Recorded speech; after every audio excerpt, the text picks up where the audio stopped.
अस्सलामुअलैकुम दोस्तों, मैं हूं राव कमर रिजवान और आप देख रहे हैं मेरा यूट्यूब चैनल। फ्लाइट मामूल से तकरीबन 6 घंटे लेट थी। 4 साल बाद वो अपने वतन लौटा था और सरप्राइज देने के चक्कर में घर में किसी को अपनी आमद के बारे में आगाह भी नहीं किया था। तभी वो आगे बढ़ा और कई टैक्सी ड्राइवर्स उसकी तरफ बढ़े, मगर वो उस ड्राइवर की तरफ बढ़ गया जो बेपरवाह टैक्सी से टेक लगाए खड़ा था। कहाँ जाना है आपको? वो कमसिन लड़का बारीक आवाज में बोला। डिफेंस फेज 3, हमजा ने मुख्तसरन कहा। बैठिए, उस नौजवान टैक्सी ड्राइवर ने कहा और जाकर ड्राइविंग सीट पर बैठ गया। एक्सक्यूज मी, ये सामान कौन रखेगा? ओह सॉरी, उसने हड़बड़ाते हुए ड्राइविंग सीट छोड़ी और डिग्गी का लॉक खोलने लगा। काफी कोशिश की मगर लॉक न खुल रहा था। हमजा पर बेजारी तारी होने लगी। हटो, लाओ मुझे दो चाबी, मैं खोलता हूं। फिर हमजा ने खुद ही डिग्गी खोली और सारा सामान भी रख दिया। डिग्गी वापस लॉक की और फ्रंट सीट पर बैठ गया। ये क्या, आप पीछे बैठिए, वो लड़का हैरान सा बोला। नहीं यार, मैं अकेला पीछे बैठ के बोर नहीं होना चाहता। खैर, सफर का आगाज हो चुका था। कुछ देर हमजा खिड़की से भागते दौड़ते मनाजर को देखता रहा। फिर कमसिन टैक्सी ड्राइवर की तरफ मतवज्जे हुआ। उस लड़के ने सर्दी की शिद्दत को रोकने के लिए सर पर एक टोपी पहन रखी थी। कुछ इस तरह कि उसकी पेशानी और कान उसमें छुप गए थे। उसके चेहरे पर अजीब सी नरमी थी। उसकी रंगत में सुर्खियां खिली हुई थीं। होंठ बेहद गुलाबी और खूबसूरत थे। बड़ी बड़ी स्याह पलकें उसे अजीब सा हुस्न बख्श रही थीं। उस टैक्सी ड्राइवर के बदन और हरकातों सकनात में अजीब सी नजाकत झलक रही थी और उसकी उम्र 15-16 बरस से ज्यादा दिखाई नहीं देती थी। तुम्हारा नाम क्या है? क्यों? वैसे ही पूछ रहा हूं, अभी तक सोचा नहीं क्या रखूं। उफ, ये पाकिस्तानी आवाम भी ना यार, तुम लोग सीधी बात का जवाब सीधी तरह क्यों नहीं दे देते हो? एक्सक्यूज मी, मैं पाकिस्तानी आवाम हूं तो खुद क्या हो मिस्टर? खुद को प्रिंस ऑफ वेल समझते हो? अगर पाकिस्तानी आवाम से इतनी ही खार है तो पाकिस्तान आए ही क्यों हो? रह लेना था ना गोरों के देश में। टैक्सी ड्राइवर तो उस पर चढ़ दौड़ा और मुस्कुराकर बोला, पाकिस्तानी आवाम कतन उधार नहीं रखती, फौरन हिसाब बराबर कर देती है, ये उनकी इजाफी खूबी है। फिर टैक्सी ड्राइवर ने कैसेट लगा दी। कैसेट लगते ही नूरजहां का 70 की दहाई का गाना गाड़ी में गूंज उठा। हमजा ने घबराकर कैसेट बंद करने के लिए हाथ बढ़ाया। उसी वक्त टैक्सी ड्राइवर ने भी हाथ बढ़ाया था। नतीजतन उसका हाथ हमजा के हाथ से टकराया और ड्राइवर ने घबराकर हाथ पीछे किया, जबकि हमजा की उंगलियों को उन हाथों के लम्स बहुत ही नरम महसूस हुए। इट्स ओके यार, इस कदर खज्जल सा देखकर हमजा ने तसल्ली दी और फिर टैक्सी ड्राइवर के कंधे को हल्का सा थपथपाया। ज्यादा फ्री होने की जरूरत नहीं, वरना अभी गाड़ी से निकाल दूंगा। कम ऑन, तुम तो यूं नाराज हो रहे हो जैसे मैं लड़की हूं या तुम। उतरो गाड़ी से, मुझे तुम्हें नहीं लेके जाना। वो लड़का फौरन गाड़ी रोककर उतरा और खूनखार तेवरियों से बोला। अब तक वो फेज 3 में दाखिल हो चुके थे। हमजा का घर अगले ब्लॉक में था। उसको इस सारे सामान के साथ पैदल जाना था, इसीलिए उसने टैक्सी ड्राइवर को बोला, मैंने तुम्हें किराया दिया है तो मुझे किसी सूरत यहां नहीं छोड़ सकते। ये लो अपना किराया। उस टैक्सी ड्राइवर ने पॉकेट से 1000 का नोट निकालकर उसके आगे फेंका। फिर खुद ही उसने डिग्गी खोली और बमुश्किल उसके सामान से कुश्ती लड़ते हुए बाहर रखा।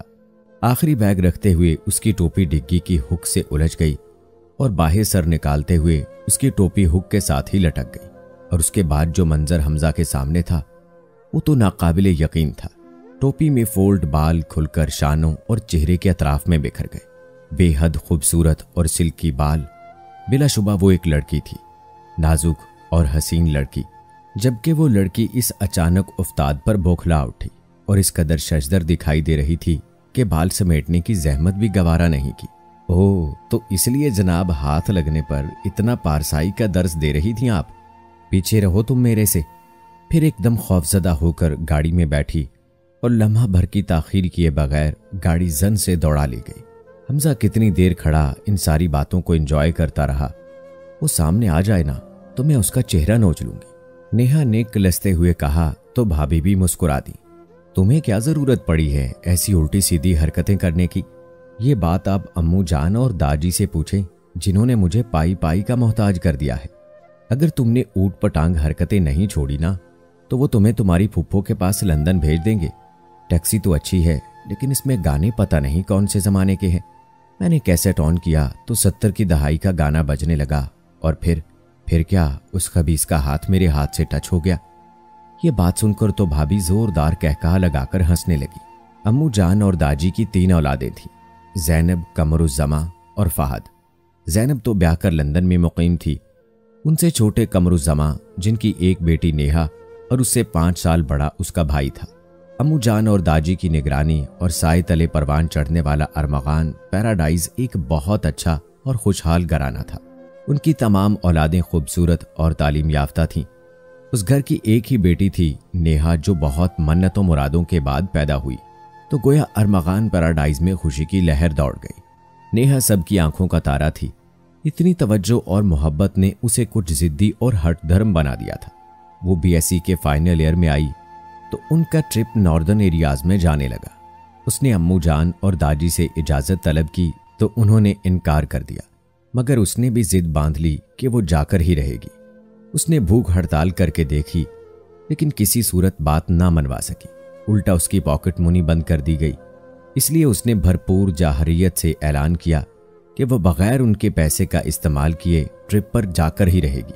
अपने इसी इरादे को अमली जामा पहनाने के लिए आज उसने अपनी यूनिवर्सिटी फ्रेंड की एक टैक्सी उधार ली थी, जो सेकंड टाइम टैक्सी चलाता था, और एयरपोर्ट की तरफ चली गई।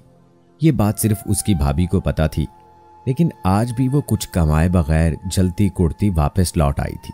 वो अंधाधुंध भागती जा रही थी जब उसका सर किसी सख्त चीज से टकराया। थोड़ी देर बाद उसने जायजा लिया तो मालूम हुआ जिससे वो टकराई है वो कोई दीवार नहीं, बल्कि एक लंबे चौड़े मर्द का सीना है, जिसके चेहरे पर निगाह पड़ते ही उसका हलक तक कड़वा हो गया, क्योंकि वो एक नजर में पहचान गई। ये क्या किया आपने मोहतरमा, सारी कराकरी तोड़ दी? मैंने नहीं तोड़ी, सामान आपके हाथ में था। हमजा ने भी आवाज से पहचान लिया कि ये वही टैक्सी ड्राइवर ही है। क्या मैं वजह जान सकता हूं कि कौन सी रेस में हिस्सा लेकर इतना तेज रफ्तारी से भागा जा रहा था? वो दरअसल मेरे पीछे ना कुत्ता लग गया था। ओह, तो आप इतने छोटे से कुत्ते से डर गईं? हमजा ने थोड़े फासले पर छोटे से प्यारे से कुत्ते को देखा, जो अब भी उसकी पुश्त पर खड़ा अपनी छोटी सी दुम हिला रहा था। बहरहाल जो भी है, आपने मेरा नुकसान किया है। मैंने कोई नुकसान नहीं किया। फिर कुत्ता जोर से भौंका और वो चीख कर हमजा के कंधे से चिपक गई। प्लीज प्लीज इसे भगा दें, पीछे हटकर थोड़ी खड़ी हो। इस ड्रामेबाजी का क्या मतलब है?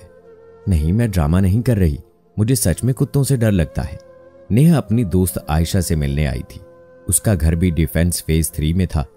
वापसी पर उसके पीछे एक छोटा सा कुत्ता लग गया तो उसने आओ देखा ना ताओ सैंडल उतारकर अपने हाथ में पकड़े और दौड़ लगा दी। यहाँ की सर्विस बहुत अच्छी है यार, इसीलिए मैं जब से पाकिस्तान आया हूँ यहीं आता हूँ। होटल की सीढ़ियों पर कदम रखते हुए उसने अपने जिगरी दोस्त को बताया, जो हाल ही में टोक्यो से लौटा था। इतने में वेटर आ पहुंचा। दोस्त उसको ऑर्डर देने लगा, जबकि हमजा वेटर की वर्दी में मलबूस उस वेट्रेस को पहली नजर में ही पहचान गया। बहरहाल उसने कुछ जाहिर नहीं किया। मुकर्ररा वक्त पर नेहा ने लिबास तब्दील किया और होटल से बाहर निकल आई। उसे इतने कीमती लिबास में देखकर हमजा अंदाजा कर सकता था कि वो कोई जरूरतमंद नहीं है। आज मेरी टैक्सी है, इसमें चलिए। इसके पीछे चलते हुए हमजा ने कहा तो नेहा के कदम तो वहीं जम गए। वो नजरअंदाज करती दोबारा चल दी। हमजा तेज तेज कदम उठाता दोबारा उसके पीछे चलने लगा। क्या तुम्हारे घर वालों को पता है कि तुम यहां जॉब कर रही हो? आपको मेरे जाती मामलात में ना दखल अंदाजी करने का इतना शौक क्यों है? अगर उन्हें पता चल गया तो सोचो क्या होगा। आप क्या जानते हैं मेरे बारे में? मैं ये जानता हूं कि तुम अरमगान मेजाजी यानी दाजी की पोती हो और कमरुज़्ज़मान की बेटी हो। तुम डिफेंस फेज 8 ब्लॉक में रहती हो, बीएससी में पढ़ती हो, इंपोर्ट एक्सपोर्ट का बिजनेस है। बस इतना काफी या और बताऊं? पर मुझे पता है आप मेरे घर वालों को कुछ नहीं बताएंगे। क्यों? तुम्हें लगता है कि मैं तुम्हारी इन 3rd क्लास हरकतों पर तुमसे प्यार कर बैठा हूं? जाओ, जो तुमने करना है ना करो, अपनी घटिया सोच अपने पास रखो। ये कहती वो तेज तेज कदम उठाती वहां से चली गई। पहली बार उसे अपनी उटपटांग हरकतों की वजह से शर्मिंदगी महसूस हो रही थी। नेहा को तो खुद हैरानगी हो रही थी कि वो अजनबी जिसका वो नाम तक नहीं जानती, उसको उसके बारे में इतनी बातें कैसे पता हैं, और फिर उसने इतनी गलत राय कैसे कायम की। रात के वक्त वो अपनी सोचों में मगन थी कि उसके मोबाइल पर एक रिंगटोन बजी। अनजाना नंबर ब्लिंक कर रहा था। उसने यस का बटन प्रेस किया तो दूसरी तरफ गहरी खामोशी थी। नेहा ने भी बोलने की जहमत गवारा नहीं की। क्या हुआ, नींद नहीं आ रही? किसी ने बहुत दोस्ताना अंदाज में पूछा। आप कौन? वही जिसका आप बहुत नुकसान कर चुकी हैं। वो एकदम पहचान गई कि ये वही बंदा है। आप मुझे ब्लैकमेल करना चाहते हैं? नहीं, मैंने तो ये बात बताने के लिए फोन किया था कि मुझे तुम्हारा नाम तो बताना याद ही नहीं रहा। ये काम आप सुबह भी कर सकते थे, यानी अब आप मुझसे मुलाकात का बहाना ढूंढ रही हैं। नेहा का दिल चाहा कि वो अपना सर पीट ले, यानी आपने हार मान ली नेहा। नेहा ने अपना नाम सुनकर गुस्से के मारे सेल ऑफ कर दिया। नेहा का भाई उसे यूनिवर्सिटी से वापस लेकर आया था। जब नेहा ने उस वबाल जान को अपने कजन के साथ मुसाफा करते हुए देखा, उफ, ये यहां क्या कर रहा है? कहीं इसने अम्मू जान या पापा को कुछ बता तो नहीं दिया? बहरहाल वो उसे नजरअंदाज करती दरवाजा अबूर कर गई, जबकि उसका भाई भी उससे सलाम दुआ में मसरूफ हो चुका था। नेहा, तुम्हें कुछ मैनर्स भी हैं या नहीं? नेहा के कजन ने उसको तपते हुए कहा। क्यों, क्या तूफान आ गया? क्या सोचता होगा वो? कम से कम सलाम दुआ तो ले सकती थी ना तुम। मेरा दोस्त अम्मू जान की तबीयत दरियाफ्त करने आया था। क्या हुआ अम्मू जान को? बीपी शूट कर गया है उनका। नेहा ने फौरन कमरे की तरफ दौड़ लगा दी। सभी लोग दाजी के पास ही बैठे किसी बात पर मुस्कुरा रहे थे और भाभी अम्मू जान को सूप पिला रही थी। अम्मू जान, उसने दूर से उन्हें पुकारा और दौड़कर उनसे लिपट गई। बस बस मेरा बच्चा, कुछ नहीं हुआ मुझे, मैं ठीक हूं। रमजान का बाबरकत महीना शुरू हो चुका था। अरमगान पैराडाइज का हर फर्द सौमो सौलात का पाबंद था, लेकिन नेहा अक्सर रोजा रखने में डंडी मार जाती थी। नेहा 1 घंटे से यूनिवर्सिटी के गेट पर खड़ी अपने कजन का इंतजार कर रही थी, मगर उसका कुछ पता न था। ऊपर से सुबह की सैरी के वक्त जो खबर उसे सुनने को मिली थी वो किसी धमाके से कम न थी। वो उससे बुरी तरह से डिस्टर्ब थी। गुस्से से उसका बुरा हाल था। थोड़ी देर के बाद उसका कजन पहुंचा। सॉरी यार, बहुत जरूरी काम आ गया था। क्या मुझसे भी कोई अहम काम हो सकता है तुम्हारा? अच्छा यार सॉरी, बैठो और घर चलो। पापा क्या मेरी हरकतों से अब इतने तंग आ गए हैं कि जल्द अज जल्द मुझे यहां से निकालना चाहते हैं? कुछ दिनों से नेहा के लिए एक रिश्ता आया हुआ था। रिश्ते तो तब से आ रहे थे जब उसने 16वें बरस में कदम रखा था, मगर यह रिश्ता निहायत मुनासिब और काबिल गौर था। इसी वजह से तमाम बड़े इस रिश्ते पर सोच विचार कर रहे थे। नेहा को सब घर वालों ने शहजादियों की तरह पाला था और वो भी किसी ऐसे ही शहजादे की तलाश में थी जो न सिर्फ उसके साथ जचे बल्कि उसके बचपने और मिजाज को भी समझे। रिश्ता मांगने वाली फैमिली ने भी बड़ी मोहब्बत से अपना दामन फैलाया था। हमदानी साहब से कमरुज़्ज़मान और उनके छोटे भाई की कई बार बिजनेस पार्टीज में मुलाकात हो चुकी थी, मगर दोस्ती अलबत्ता नहीं थी। शनासाई रखते थे। ऐसा कैसे सोचा आपने नेहा? कमरुज़्ज़मान ने अपनी बेटी नेहा से पूछा। बेटी, लड़का अच्छा है, छोटी सी फैमिली है। हमदानी साहब का खानदान बहुत खुश अखलाक और सलीकामंद है। उनका बेटा भी वज़ादार और सुलझा हुआ है। मुझे तो इसमें कोई बुराई नजर नहीं आई। बाअदब, खुश शक्ल और खुश गुफ्तार है। हम सब उससे मिल चुके हैं। आप भी मिलना चाहते हैं तो मिल लें। और आपसे किसने कहा कि हम आपको अभी रुखसत कर रहे हैं? शादी तो आपकी तालीम मुकम्मल होने के बाद ही करेंगे, या जब मेरी बेटी कहेगी तब करेंगे। इतनी जल्दी पापा मेरा दिल नहीं मानता। मैं आपसे मामा, चाचू, चाची, अम्मू जान, दाजी, भाई, भाभी और अपने कजन से बिल्कुल भी दूर नहीं जाना चाहती। कमरुज़्ज़मान ने बड़े गौर से अपनी परियों से बढ़कर खूबसूरत बेटी को देखा और फिर उसे बाहों में भर के इत्मीनान से मुस्कुरा दिए। रात के 2 बज रहे थे। नींद आंखों से कोसों दूर थी। दिल न जाने क्यों उस नए बंधन के बारे में मुतमईन न था और ना ही खुद से जुड़ने वाले शख्स ने उसके वजूद में कोई हलचल मचाई थी। उसने थक कर खिड़की खोल दी। ठंडी ठंडी हवा ने उसको छुआ। तभी उसके मोबाइल पर रिंगटोन हुई। उसने बटन प्रेस किया। जाग रही हो अभी तक? दूसरी तरफ वही था उसका जानी दुश्मन। हाँ, नींद नहीं आ रही। वो इस कदर उलझी हुई थी कि लड़ने को उसका जी नहीं चाह रहा था। अच्छा सुनो नेहा, सुनाओ, सुना है तुम रोजे भी रखती हो। आज तुम्हारे कजन ने बताया, तुमने तो मुझे कभी बताया ही नहीं था। वो उसे चढ़ा रहा था, जैसे वो बहुत अच्छे दोस्त हैं। क्यों, मैंने आपसे कोई करैक्टर सर्टिफिकेट लेना है? नहीं, तुम्हें मुझे बताना चाहिए था ना, मैं जरा रियायत दे देता तुम्हें। तुम रोजे में थी और मैंने तुम्हें गुस्सा दिलाया। हाँ, कल अखबार के फ्रंट पेज पर छुपवाऊंगी कि नेहा कमरुज़्ज़मान अपनी अम्मू जान के कहने पर पूरे रोजे रखती है। ये फजूल की बातें करने के लिए फोन किया है? नहीं, अगर तुम चाहो तो ढंग की बातें भी हो सकती हैं। इतनी घटिया नहीं हूं मैं, समझे तुम। तुम्हें कोई हक नहीं पहुंचता मुझ पर ऐसे ख्यालात जाहिर करने का। नफरत है मुझे तुमसे। सुना तुमने, कुछ नहीं हो तुम मेरे लिए। लेकिन मैंने तो अभी कुछ ऐसा कहा ही नहीं। भाड़ में जाओ तुम खबीस इंसान। ये कहकर उसने अपना सेलफोन दीवार में दे मारा और घुटनों में सर देकर रो पड़ी। उसे खुद मालूम नहीं था कि वो किस बात पर इतनी वहशतज़दा हो रही थी। आज मिसेस हमदानी उसे शॉपिंग करवाने आई थी। हमदानी फैमिली जल्द अज जल्द शादी पर जोर दे रही थी, लेकिन दाजी कुछ पसो पेश से काम ले रहे थे। चुनाचे ईद की शाम को नेहा का निकाह तय पाया और रुखसती उसके लास्ट सेमेस्टर के बाद होना करार पाई। आज 25वां रोजा था। वो मिसेस हमदानी और भाभी के हमरा मार्केटें खंगाल रही थी और ढेर सारी शॉपिंग के बाद मिसेस हमदानी ने उन्हें 12:30 के करीब निस्फ शब को अरमगान पैराडाइज ड्रॉप किया। सब लोग इंतहाई जोशो खरोश से अपने घर की सबसे लाडली बेटी के निकाह की तैयारियों में मगन थे, मगर नेहा के अंदर खुशी का कोई हिसाब नहीं था। जैसे जैसे वक्त गुजर रहा था, उसके अंदर खालीपन बसेरा करता जा रहा था। उस दिन वो शॉपिंग की गरज से मार्केट तक आई थी, लेकिन वक्त गुजरने का अंदाजा ही नहीं हुआ था और फिर काम निमटाते निमटाते इफ्तार का वक्त हो गया। चारों तरफ से अजान की सदाएं बुलंद होने लगी। अब नेहा तेज तेज कदम उठाती सड़क अबूर करने लगी जब दो नौजवान लड़के बाइक पर सवार उसके करीब से गुजरे। नेहा का दिल तो उछलकर हलक में आ गया। उसने कुरानी आयात का विर्द शुरू कर दिया और कदमों की रफ्तार बढ़ा दी, मगर वो दोनों मुसलसल उसके दाएं बाएं चक्कर काटने लगे। अचानक उसके कदमों तले से जमीन सरक गई जब उनमें से एक लड़के ने उसका दुपट्टा कंधे से खींचा। वो दोनों लड़के बाइक से उतरे। आओ हम तुम्हें घर छोड़ आते हैं, एक ने उसे बाजू से दबोचकर अपने सामने किया। इतने में ब्लैक मर्सिडीज से एक नौजवान निकला और लम्हे भर की ताखीर किए बगैर उन पर चढ़ दौड़ा। उसने एक लड़के को शर्ट के कॉलर से पकड़ा और जोरदार मुक्का उसके चेहरे पर जड़ दिया, जबकि दूसरा लड़का भाग गया। हमजा उसके पीछे दौड़ा, मगर फिर नेहा की सिसकियों ने उसे अपनी तरफ खींच लिया। वो उसके करीब आया, जमीन पर झूलता दुपट्टा उसके शानों पर फैला दिया। नेहा तो सड़क पर ही बैठकर रो रही थी। क्या तुम ठीक हो? चलो घर चलते हैं। थोड़ी देर जब वो रो चुकी तो हमजा ने नरमी से कहा। फिर हमजा ने उसे गाड़ी की फ्रंट सीट पर बैठाया और आंसू साफ करने के लिए टिश्यू थमाया। क्या जरूरत थी तुम्हें अकेले इस टाइम बाहर निकलने की? अगर तुम्हें कुछ हो जाता तो अपनी ये फजूल की एक्टिविटीज छोड़ दो। तुम जानती नहीं हो कि इससे कितना बड़ा नुकसान हो सकता है।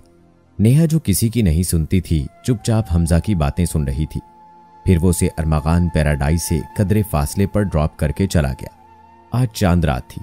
घर में मामूल से हटकर हलचल थी। हर कोई अपने कामों में मशगूल था। ब्यूटिशियन नेहा के हाथों और पैरों पर मेहंदी लगा रही थी और नेहा का दिल शिद्दत से इस अजनबी शख्स के लिए धड़क रहा था जो उसका होने वाला था। फिर मोबाइल बजा तो फौरन ही नेहा ने उसे अपने कान से लगाकर कहा, हेलो, चांद रात मुबारक। दूसरी तरफ वही था जिसका वो अपना दुश्मन तो समझती थी, लेकिन अभी तक उसके नाम से भी वाकिफ ना थी। और फिर बहुत अचानक उसे महसूस हुआ कि वो तो उसी शख्स से मोहब्बत करने लगी है। नेहा की आंखों से आंसू निकल आए। हेलो, क्या तुम सुन रही हो मुझे? जी जी, खैर मुबारक। वैसे मुझे तुम्हें एक और चीज के लिए भी गुड विशेस देनी थी। किस बात के लिए? सुना है तुम्हारी शादी हो रही है। ओह माय गॉड, तुमने मेरी बातों को लगता है कुछ ज्यादा ही सीरियस ले लिया है। क्या मतलब? नेहा ने उलझ कर कहा। मतलब ना लड़के को देखा ना बात की और हां कर दी। पूरी मशरकी लड़की होने का सबूत दिया है तुमने। मुझे अपने घर वालों और उनकी पसंद पर पूरा पूरा भरोसा है, नेहा ने मुख्तसरन कहा। इतने बुझे लहजे में कह रही हो, कहीं मेरे लिए आंसू तो नहीं बहा रही? जी नहीं, कुछ लेना देना नहीं है मेरा तुमसे, कोई मोहब्बत नहीं है मुझे तुमसे। मुझे तो सिर्फ उसी शख्स से मोहब्बत है जिससे मेरा कल निकाह है। मेरे जज्बे उसी के लिए हैं। मैं अपना रिश्ता पूरी वफा और ईमानदारी से निभाऊंगी। इस रिश्ते की खूबसूरती में तुम जैसे राहगीरों का कोई गुजर नहीं है, नेहा ने गुस्से से कहा और फिर सेल ऑफ कर दिया। लेकिन उसके बाद घुटनों में मुंह छुपाकर रोने लग पड़ी। खूबसूरत कामदार लहंगे में नेहा बेहद हसीन लग रही थी। हर नजर ने उसे जी भरकर सराहा था। ईद का दिन अपनी तमाम तर रंगीनियों और बरकतों समेत तुलू हो चुका था। नेहा ने सबसे लड़ झगड़ कर ईदी वसूल की और अपने हाथों से सेवैयां बनाकर सबको खिलाई। इतने में निकाह का वक्त भी करीबान पहुंचा था। पूरे अरमागान पैराडाइज को दुल्हन की तरह सजाया गया था। नेहा का निकाह उसके कमरे में ही पढ़ाया गया, जबकि लड़के का निकाह मर्द हजरात और दीगर मेहमानों की मौजूदगी में स्टेज पर हुआ। फिर खाना खाया गया और थोड़ी देर बाद दुल्हन आने का शोर उठा। सहज कर कदम रखती नेहा उसके दिल को भी अपने साथ बांध गई थी। पहले दुल्हन को स्टेज पर बिठाया गया और फिर दुल्हा उसके पहलू में सज गया। नेहा की तो हैरत की इंतहा न रही जब उसने नजर उठाकर देखा तो हमजा को अपने पहलू में बराजमान पाया। उसने पलकें झपक कर देखा कि शायद ये उसकी निगाह का धोखा हो। ये तो वही था हमजा। बस भी करो, नजर लगाओगी क्या? उसे मुसलसल घूरते देखकर हमजा ने मुस्कुराकर कहा। तो अपनी हैरत पर काबू पाती संभल गई। दिल में तो यहां वहां खुशी का एहसास बसेरा करने लगा। अल्लाह अल्लाह करके फंक्शन इख्तिताम पजीर हुआ। हंसते मुस्कुराते चेहरे उनकी खुशियों में शरीक थे। आहिस्ता आहिस्ता सब लोग रुखसत हो गए। हमजा ने अभी तक तो कोई खुशकुन एहसास या तारीफी जुमला उसके दामन में नहीं डाला था, मगर फिर भी अजीब सी सरशारी रगो पै में सरायत कर गई थी। आज जब वो सोने के लिए लेटी तो अपना वजूद बहुत हल्का फुल्का लग रहा था। ईद के दूसरे दिन हमजा के घर में तमाम अफराद की पुरतकल्लुफ दावत थी और मिसेस हमदानी ने नेहा को साथ लाने पर खुसूसी जोर दिया था। खुशगवार माहौल में खाना खाया गया और सब लाउंज में खुशगपियों में मसरूफ थे। नेहा तो शर्म के मारे कुछ ढंग से खा भी नहीं रही थी। हर वक्त पटर पटर बोलने वाली नेहा की खामोशी और हिचकिचाहट पर सभी महसूस हो रहे थे। नेहा, जाओ हमजा के साथ घर देख लो। दाजी की ये बात सुनकर नेहा को तो गश आने लगी थी। डरो नहीं बेटी, मैं खुद इजाजत दे रहा हूं। दाजी ने उसे तसल्ली दी तो खामोशी से नेहा हमजा के पीछे हो ली, जो सीढ़ियां चढ़ रहा था। पूरा घर बाद में देख लेना, पहले अपना कमरा देख लो। निकाह के 2 बोल क्या पढ़े, हमजा के तो देखने के ढंग ही बदल गए। नेहा का हाथ थामकर उसने कमरे में खींचा। कमरा बहुत ही खूबसूरत था। पसंद आया जी? तुम खुश हो ना? और अगर यही बात मैं आपसे पूछूं, तुम्हें लगता है मैं खुश नहीं हूं? चलो आज मैं तुम्हें सब शुरू से बताता हूं। तुमसे मोहब्बत तो मुझे तभी हो गई थी जब पहली बार हादसाती तौर पर तुम मेरे सामने आई, मगर हर बार तुम और तुम्हारा हुलिया मुझे परेशान नहीं बल्कि हैरान कर जाता था। और फिर मैंने तुम्हारी तलाश शुरू कर दी। इसी असना में मेरी दोस्ती तुम्हारे कज़न से हो गई और बहुत जल्द मुझ पर इंकशाफ हुआ कि तुम उसकी कज़न हो, मगर तुम हर वक्त उखड़ी उखड़ी रहती थी। मुझे डर था कि अगर तुम्हें पता चल गया कि तुम्हारा निकाह मेरे साथ हो रहा है तो तुम इनकार कर दोगी। इस सारे मामले को पोशीदा रखने में तुम्हारे कज़न ने और तुम्हारी भाभी ने मेरा भरपूर साथ दिया और तुम्हारे इस दिन लेट होने की खबर भी उन्होंने ही मुझे दी थी। क्या तुम अब भी मुझसे बदगुमान हो? आपने मेरे बारे में गलत सोचा। वो तो यार बस तुम्हारी ब्रेन वॉशिंग के लिए था। अच्छा चलो कुछ तो बताओ ना। आप भी मुझे अच्छे लगते हैं। बस अच्छा लगता हूं? बहुत अच्छे लगते हैं। अच्छा सुनो, ईद मुबारक। हमजा ने उसके झुमके को छेड़कर बहुत राजदारी से उसके कान में कहा तो वो सिमट सी गई। खैर मुबारक, वो इतनी आहिस्ता आवाज में बोली कि वो बामुश्किल सुन पाया। और मेरी ईदी? नेहा ने हमजा से कहा। कल ही रुखसती करवा लेती तो कल ही ईदी मिल जाती। अच्छा मैं जा रही हूं। अच्छा रुको, इधर हाथ दो। उसने आगे बढ़कर नेहा की राह रोकी और फिर अपनी जेब से एक खूबसूरत केस निकाला और उसमें से खूबसूरत सी अंगूठी निकालकर नेहा की उंगली में सजा दी। नेहा ने बहुत खुशी से हमजा को देखा, जिसकी आंखों में मोहब्बत का समंदर मौजूद था। अब तुम्हें मुझे ईद मुबारक कहना होगा और ईदी भी देनी होगी, और अगर ना कहूं तो मैं तुमसे नाराज हो जाऊंगा। लेकिन मेरे पास तो आपको ईदी देने के लिए कुछ नहीं है। हाँ तो ये मेरा मसला तो नहीं। फिर कुछ सोचकर वो धीरे धीरे चलती उसके करीब आई, हमजा के कान में ईद मुबारक कहा और उसके सीने पर सर रख दिया। उसकी इस अदा पर हमजा तो निहाल ही हो गया।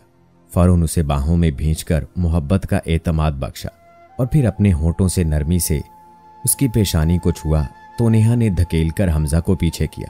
मैं जा रही हूं, सब नीचे मेरा इंतजार कर रहे हैं। ये कहते हुए वो कमरे से भाग गई। हमजा की मुस्कुराती निगाहों ने तादेर उसका ताकुब किया। ये चुलबुली और मासूम लड़की अपनी तमाम तरह हमाकतों समेत उसे कबूल थी।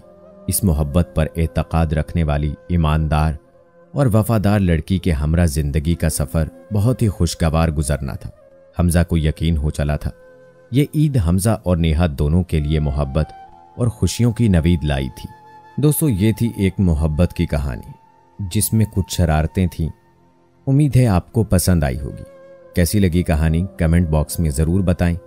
मिलते हैं अगली वीडियो में, तब तक के लिए अल्लाह हाफिज़।